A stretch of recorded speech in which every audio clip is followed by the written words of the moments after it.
Hi everyone, Cameron Hamilton, Director of Financial Planning at Ballast. Starting off with our first weekly update of 2021.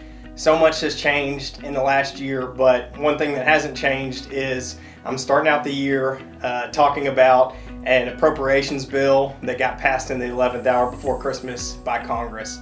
So this time I have kind of one big takeaway for our clients who are business owners and then who are not. So for our non-business owner clients, the big news was a second round of stimulus checks.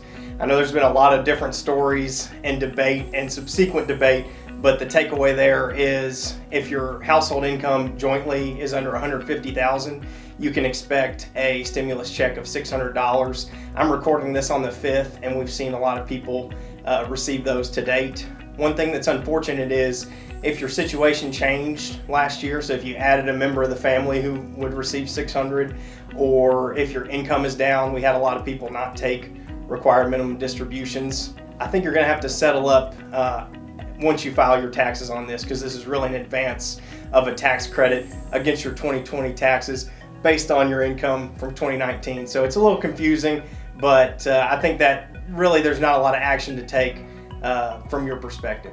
Now for our business owners, there is a big call to action here, and that's we need to be reviewing how we're taking advantage of the employee retention credit and the payroll protection program that were rolled out last March and April. So at that time last year when these originated, you could only choose one or the other, and we had a lot of people go with the payroll protection program loans that are forgivable in most cases.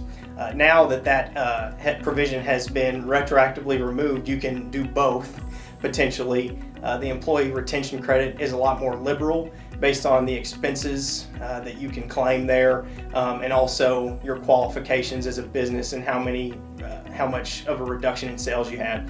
There's also a second amount of payroll protection program loan funds available. So I would just say, if you're a business owner and you went through this thought process last year, it's time to go through that thought process again this year. So reach out to us, reach out to your CPA or banker, and we're happy to go through it with you. But it's time to sharpen the pencil, and if things were questioned in the last year, let's make sure we get them right again. So those are my two takeaways for non-business owners and business owners.